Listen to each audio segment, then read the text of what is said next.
বীর মুক্তিযোদ্ধা lieutenant colonel অবসরপ্রাপ্ত শরীফুল হক ডালিম রচিত আমি মেজর ডালিম বলছি থেকে আজ পাঠ করছি ১৩তম পর্ব। স্যার, সরি, একটু দেরি হয়ে গেল, ট্যাক্সি পাচ্ছিলাম না। হাঁপাতে হাঁপাতে বলল শফিক। বললাম, চলো কোথাও বসা যাক। মার্কেটের মধ্যেই সাজ্জি কাবাবের দোকানে গিয়ে বসলাম দুজনে। ইন্টার ইউনিট ম্যাচ ছিল আজ, দারুণ খেলা হয়েছে। তারপর ১ ঘন্টা হ্যাভি সারপ্রাইজ করায় বেশ খিদে পেয়েছিল।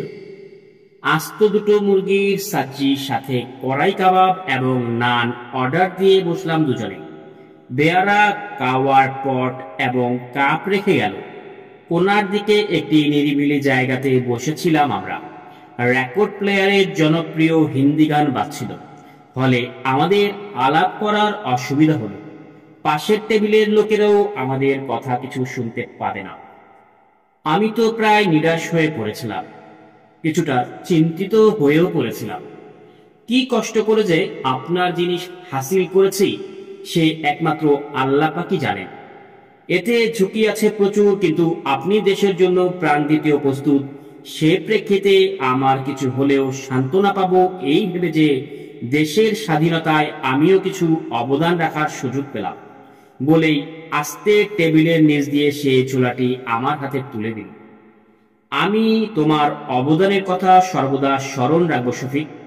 ধন্যবাদ জানিয়ে তোমাকে ছোট করব না, তবে একটি কথা জেনে রাখো, ২৫শে মার্চ ন্যাক্কারজনক পাশবিক ঘটনাবলীর পর থেকে দেশ ও স্বাধীনতার সংগ্রামে প্রত্যক্ষভাবে অবদান রাখার জন্য অনেক কিছুই ভেবেছি এবং অনেক বাঙালির সাথে আলাপ করেছি।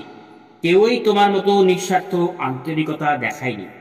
কেউ আমার চিন্তা ভাবনায় আটকে উঠেছেন, কেউ বা রেগে গিয়ে হুঁশিয়ারি বাণী উচ্চারণ করেছেন। কোয়েটার অনেক বাঙালির কাছেই আমি ইতিমধ্যে বিপজ্জনক ব্যক্তি হিসেবে পরিচিত হয়ে উঠেছি। অনেকে আমার সাথে সব যোগাযোগ ছিন্ন করার সিদ্ধান্ত নিয়েছে। সেক্ষেত্রে তোমার এই সাহায্য আমাকে মুগ্ধ করেছে। তোমার এই অবদান সামান্য নয়। যদি সংগ্রামে যোগ দেওয়ার তৌফিক আল্লাহ আমাকে নসিব করেন, দেশ স্বাধীন হওয়ার পর যদি বেঁচে থাকি, তবে তোমার নাম বাংলাদেশের ইতিহাসে থাকবে ভাই, এই ওয়াদা আমি তোমাকে দিলাম। শফিকের দু চোখ বেয়ে অশ্রু ঝরছিল। রুমালে চোখ মুছে নিয়ে ধোয়ার গলায় বললেন, স্যার, আমার এই অবদান অতি সামান্য।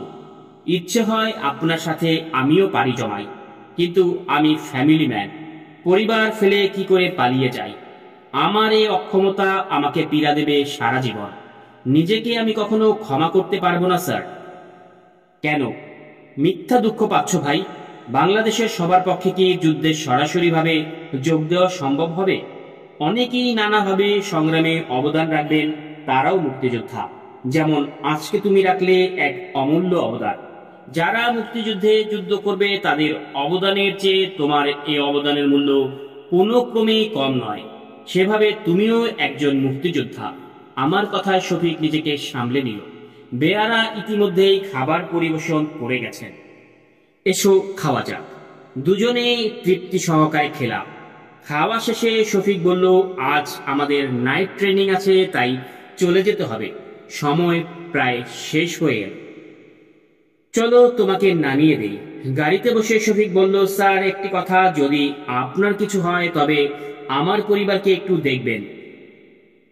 যদি কিছু হয় আমার পরিবারকে একটু দেখবেন।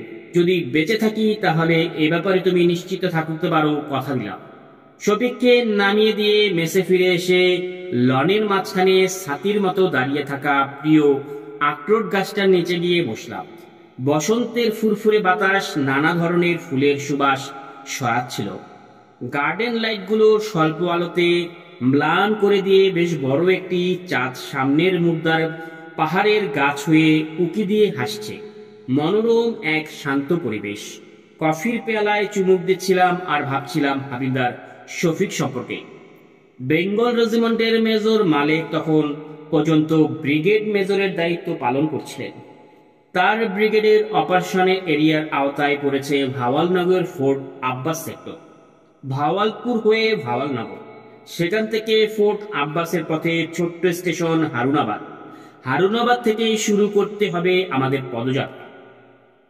পাক বাহিনী এবং ভারতীয় বাহিনীর ডিফেন্স ভেদ করে 25 মাইল দূরত্ব অতিক্রম করে আমাদের পৌঁছতে হবে শ্রীকরণ। মেজর মালেকের কাছ থেকে পেতে হবে পাক বাহিনী এবং ভারতীয় বাহিনীর ডিপার্টমেন্টাল ট্রেস।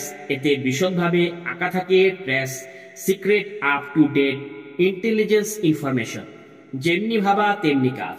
ম্যাপ পাওয়ার পর দিনই টেলিফোন করে মেজর মালেককে বললাম জরুরি প্রয়োজনে অনতিবিলম্বে দেখা করতে চাই। অনুমতি নিয়ে তার অফিসে গিয়ে উপস্থিত হলাম মতিকে সঙ্গে নিয়ে। অফিসে একাই ছিলেন মেজর মালেক। দ্বারে উপস্থিত হতেই ভারী গলায় জিজ্ঞেস করলেন, কি ব্যাপার ডালিম? আপনার গাড়ি দেখতে এলাম, কেমন চলছে? অল্প কিছুদিন আগে তিনি একটি স্কোডা সেডান কার কিনেছেন। তোমার ভলক্স ওয়াগানের মতো শানদার না হলেও I have no complain. Sir, বাসায় চলেন, লাঞ্চ খাবো একসাথে। লাঞ্চ খাবে তা বেশ, তো তোমার ভাবিকে ফোন করে বলে দাও। But what is your problem? Have you picked up again on someone? তা তোমাদের সাথে ছেলেটিকে তো চিনতে পারলাম না। আমি ইতিমধ্যেই টেলিফোন তুলে নিয়ে রিং করছিলাম। হ্যালো ভাবি, ডালিম হেয়ার। আমরা বাসায় আসছি, 3 of us ওভার লাঞ্চ। অসুবিধা হবে না তো? কোনো দিকে সূর্য উঠল আজ। এতদিন পর হঠাৎ ভাবিকে মনে করে যেচে লাঞ্চ খেতে চাচ্ছ, ভাবি ভাবাতে একটু লজ্জা ভাব পেলাম। বিশ্বাস করেন ভাবি, কোর্সের ঝামেলায় এত ব্যস্ত ছিলাম তাই আশা হয়ে ওঠেনি। আমার সময় কি করে কেটেছে সে শুধু আমিই জানি। চলে আসো, ভাবি বললেন। কথোপকথন শেষ করে রিসিভার নামিয়ে রেখে বললাম, all clear sir at the home front. ও হ্যাঁ, let me introduce